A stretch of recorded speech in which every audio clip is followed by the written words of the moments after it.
morning, or no, afternoon. Wow. Yeah, that's the kind of week it's been. How about first off, I start with an apology for not uploading for so long.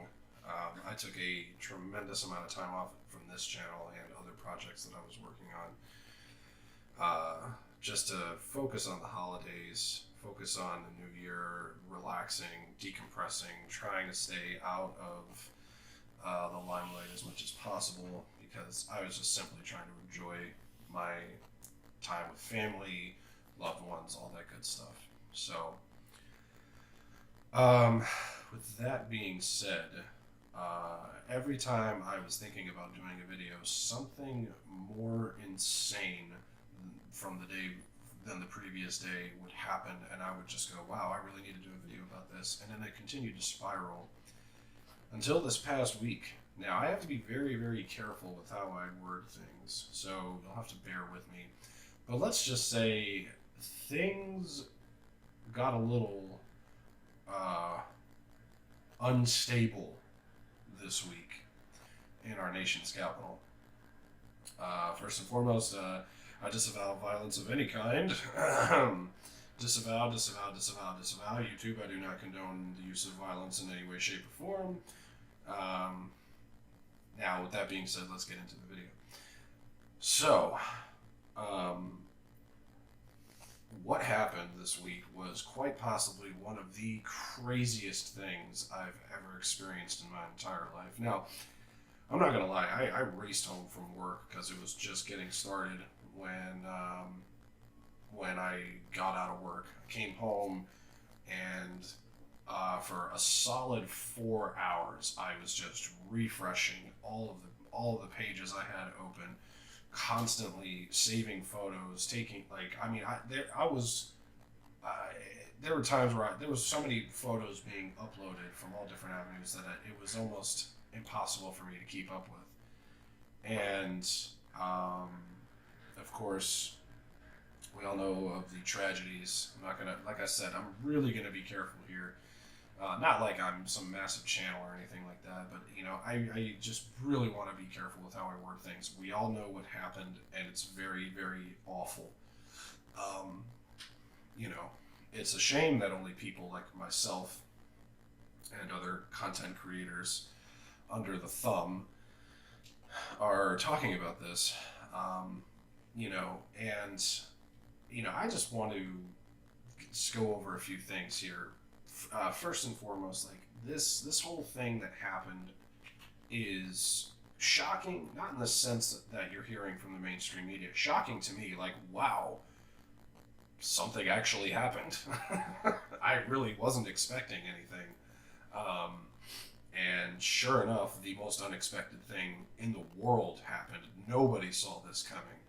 And I, the one, the people who are outside singing hallelujah and gathering and waving flags and stuff, hey, that's what I call a peaceful protest. As for what happened inside, well, we're not going to talk about that. Just to try and save myself. What I want to talk about is the aftermath. The aftermath is just, I mean, it's predictable, but it does not stop blowing your mind. Even when you see it coming, you're just like, wow. It's like watching, it would be like watching like an asteroid hit. You know it's coming. You know it's coming. And then you're still shocked and your mind is blown when the explosion happens. Like, you're just like, wow, holy crap. The response, the hypocrisy, the, but if I wanted to lead with this, I didn't know what to lead with, so I figured I'd lead with the most simple thing. After all of that, the picture you see in front of you are the senators who still objected to the Electoral College results. To these men and women, I have to give them respect for having the courage to still object.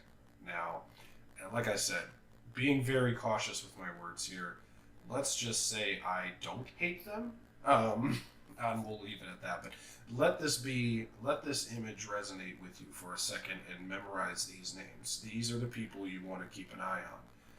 in a good way. So,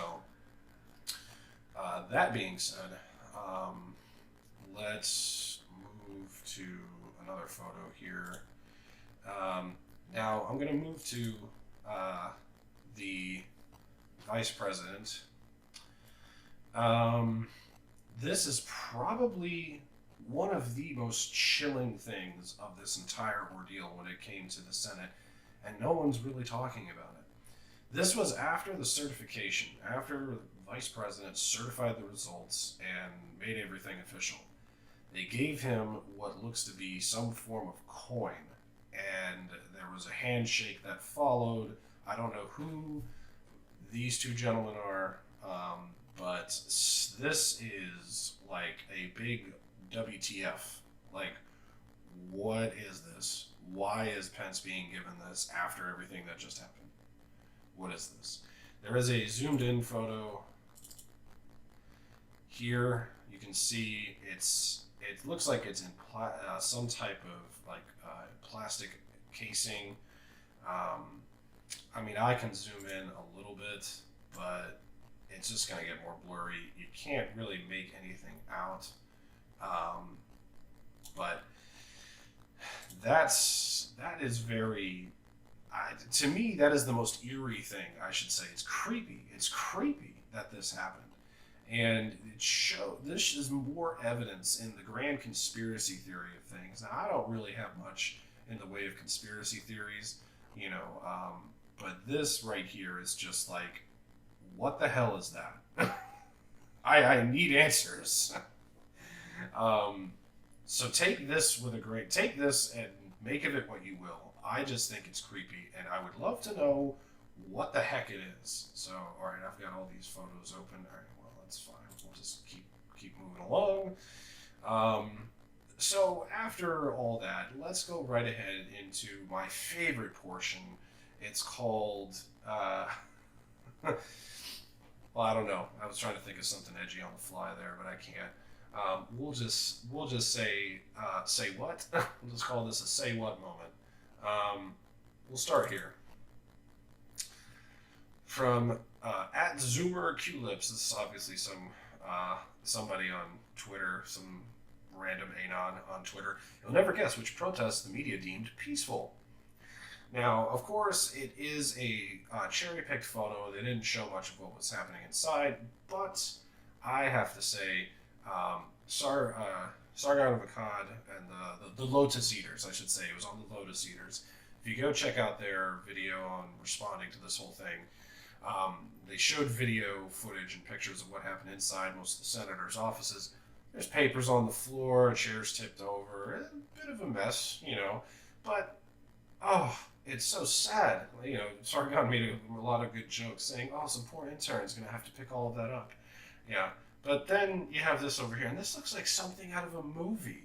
Like, this looks like something like, this looks like something like in a war zone.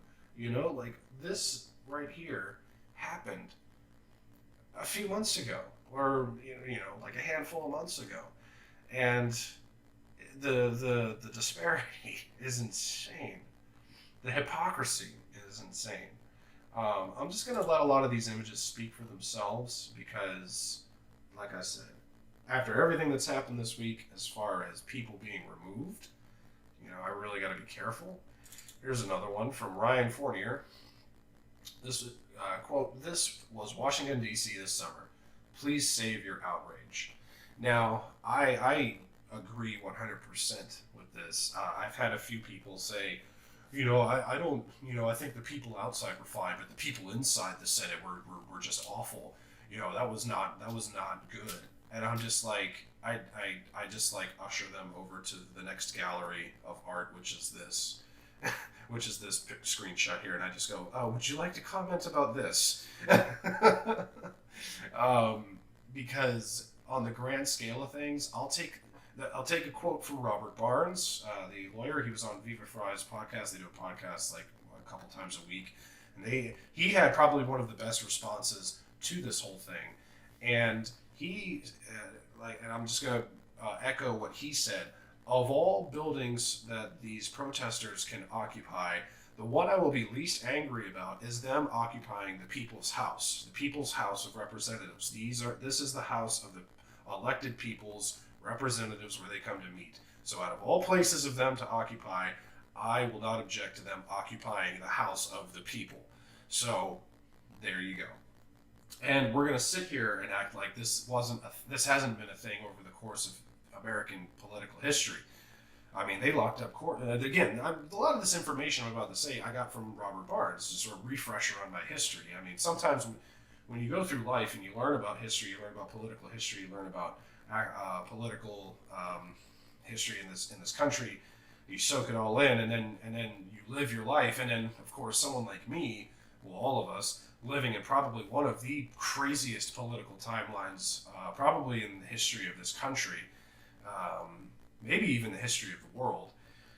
You take all of this in, and the rest of the historical stuff takes the back burner. And I forgot. Yes, this is a fact. There were, leading up to the revolution, there were occupiers of courthouses and courthouses and stuff, occupying buildings. In political protest. Bernie Sanders was championed for protesting in Chicago, I believe, or Detroit, one of those cities, occupying a building, occupying and protesting in a building there. And he ran on that early on. That just made me think of something else.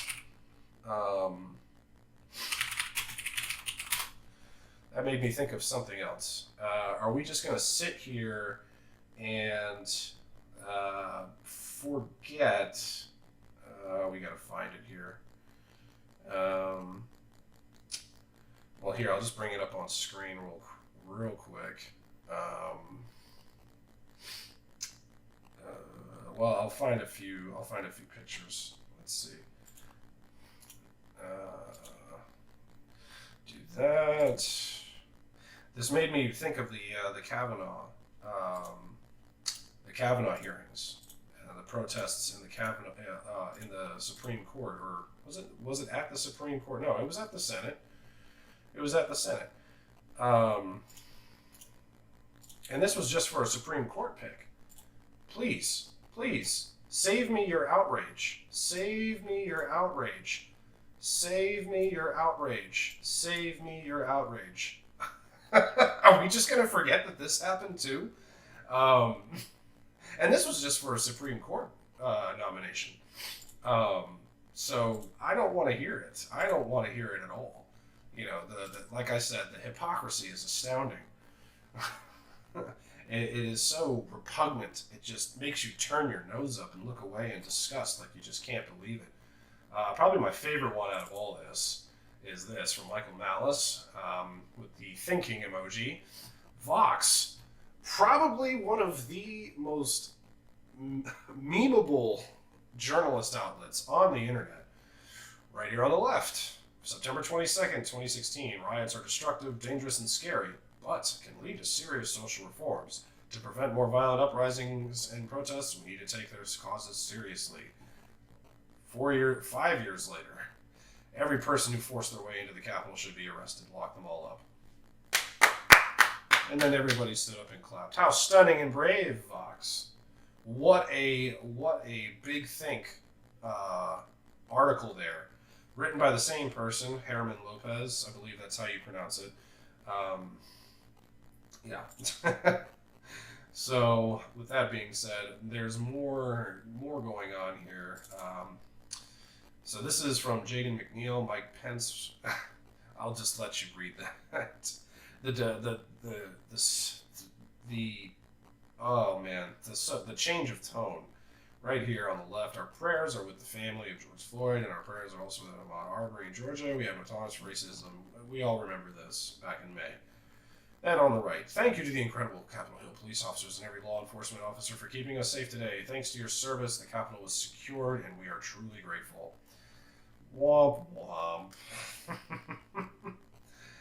So all those people who really thought Mike Pence had some secret plan, he was the secret weapon, yeah, you may want to go reevaluate your political theories.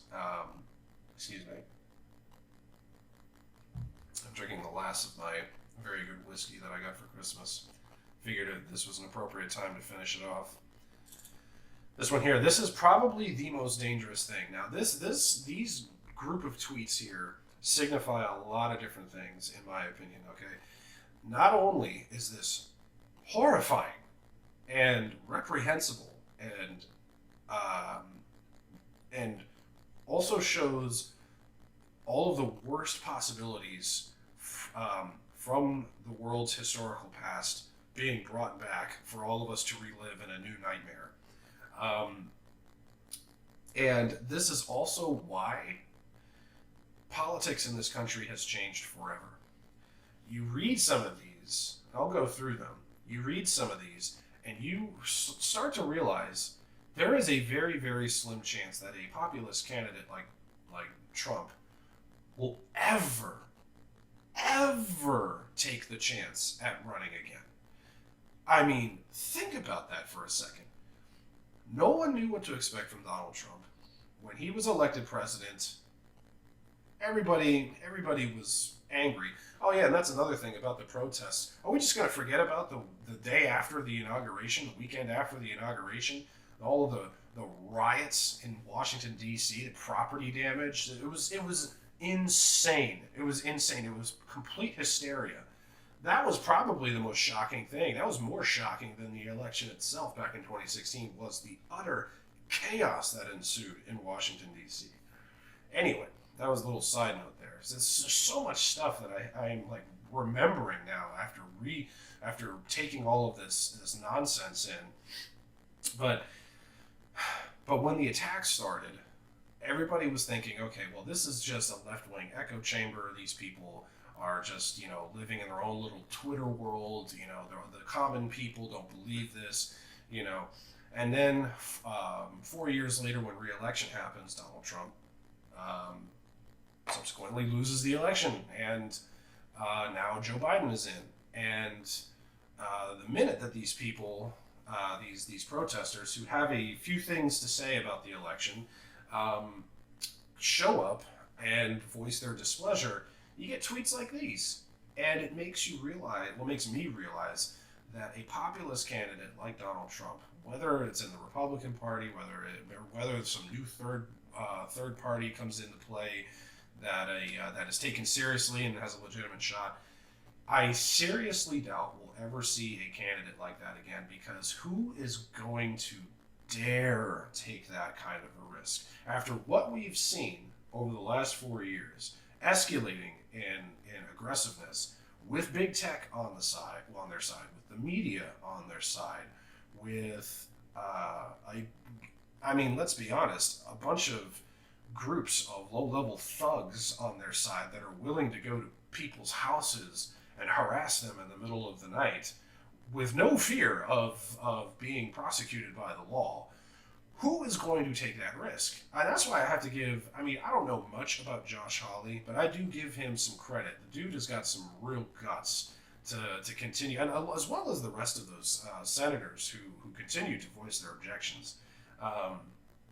I pray for them. I pray for their safety, because it's not easy. It's not easy, especially when you have a family to think about. When your job can endanger your family, when you doing your duty as an elected representative, it could be dangerous to your family. That's something that really needs to be thought about. And on top of that, supporters, for somebody like a candidate like that for the future, they have to think about it too. You look at these tweets. Essentially, you dare not say "he who must not be named." You can't say that you had support for him. God forbid, right? That's why I believe it's going to be a long shot that you ever see a candidate like this ever arise to any sort of power. Now, also, I want to say this, but because of YouTube, doing YouTube things, I have to be very careful with how I word this. After this election, where we saw record numbers of voters in multiple swing states. Um, and on top of that, how close not only was North Carolina, but also Texas and Arizona. Well, those two states that flipped, and then Arizona flipping as well. It's going to be very hard for me to believe that North Carolina and Texas, one way or another, doesn't flip within the next 4 to 6 years. Because Texas was, excuse me, Texas was very, very close to flipping this election. North Carolina was even closer than that, and with those two being close to flipping, they can focus all their attention on those two states, and then once those two states are done, Florida doesn't even matter. Florida doesn't even matter anymore, and that's really the scary thing. So I just have to say the GOP really dug themselves a hole here, and I mean, good riddance. I didn't like majority of those people anyway. Lindsey Graham, probably one of the biggest snakes in government this side of the moon. Like, it's just is that person needs to be tossed out of his country bumpkin ass and sent back to where he came from, because he hasn't done a damn thing outside of having one viral movement during the Kavanaugh hearings. That was it. I don't want to hear any other BS from him. Anyway, as you can see, I have my own opinions of these quote unquote Republican senators. But back to these tweets. So you see stuff like this, and it makes you really wonder: is there hope for a resurgence of any form of conservatism in this country? And I kind of just shrug my shoulders and say, I don't know. The party is so at first, and a lot of talking heads on the internet were really painting a good picture of how they thought the left was fractured, but they're not. I mean, they have some infighting, but the Republican Party is really fractured right now. And I mean, the trust in these elected officials are gone, and they're not getting it back. And now we have to wait 2 to 4 years to try and primary some of these people. So back to these tweets, and these are just a few. They're all over Twitter, and of course none of them are being taken down. I mean, you have Hari. I don't know who this person is. So is the president. We're launching the Trump Accountability Project. A project to make sure anyone who took a paycheck to help Trump undermine America is held responsible for what they did. Oh yeah, Tim Alberta, he's quoting a tweet. History is going to be absolutely brutal on some of these people. And so is the president. Yeah, that's it. And of course we have AOC, Michael Simon, quoting Michael Simon, remember what they did. Is anyone archiving these Trump sycophants for when they try to downplay or deny their complicity in the future? I foresee decent probability of many deleted tweets, writings, photos in the future. Oh yeah, the Trump Accountability Project. That's what she was referencing. And then there's Evan McMullen. We should keep and publish a list of everyone who assists Trump's frivolous and dangerous attacks on the election. Name and shame forever. We have Jennifer Count Every Vote Rubin. No relation to Dave Rubin. Any are now promoting rejection of an election or calling to not to follow the will of voters or making baseless allegations of fraud should never serve in office, join a corporate board, find a faculty position, or be accepted into quote-unquote polite society. We have a list. Really? What's next? Making us wear a special badge on our jackets? Then there's Reza Aslan. This national nightmare is not over. We defeated Trump, but we haven't defeated Trumpism. It's stronger today than it was 4 years ago. It's a cancer at the heart of America. It's the driving force of the GOP. No, it's not. Well, not the current GOP. And it must be fully excised from our society. Fully excised. That means you're trying to get rid of essentially half the voting population. 70 million people. 70 million people need to be excised from society. Very poor choice of words. Now, for all those people that are sitting out there and saying, this was insurrection, this was sedition, this was an attack, this was an attack, I just have, this was like, when I saw this artwork, it's one of my favorite paintings. When I saw this, the first thing I thought of was, this is what sedition and insurrection looks like. This is what it is. Of course, you could see someone cheekily photoshopping the gentleman who took Nancy Pelosi's speaker podium right there in the middle. So I thought I'd add some humor there. But this is what chaos looks like when a government collapses or a group tries to cause the collapse of the government. We're far from this. Well, kind of, I guess. I don't know.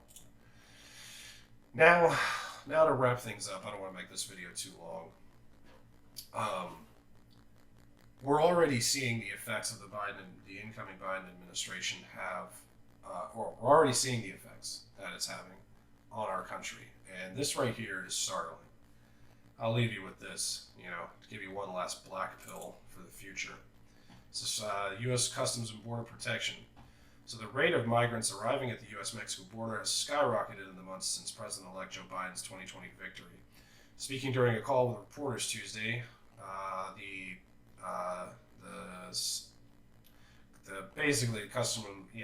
Customs and Border Protection, Mark Morgan, cautioned that arrivals at the U.S.-Mexico border were hitting new highs in the wake of Biden's election. He's quoted saying, "We're already seeing the negative impacts of the proposed policy changes. Cartels and human smugglers are spreading the perception that our borders will be open. In this case, they're correct. They're right. It's not just the perception. You could argue," he continued, "that the 74,000 migrant arrivals on the southern border in December account for crisis-level numbers." He went on to slam the administration for what he's calling their open border strategy. So there you have it, folks. He's not even in office yet, and the waves are already crashing at the shores of of our society. And it's only going to get crazier. And I honestly don't know what else to say outside of maybe it's time now for all of you just to take care of yourselves, take care of your families, move out of cities if you can.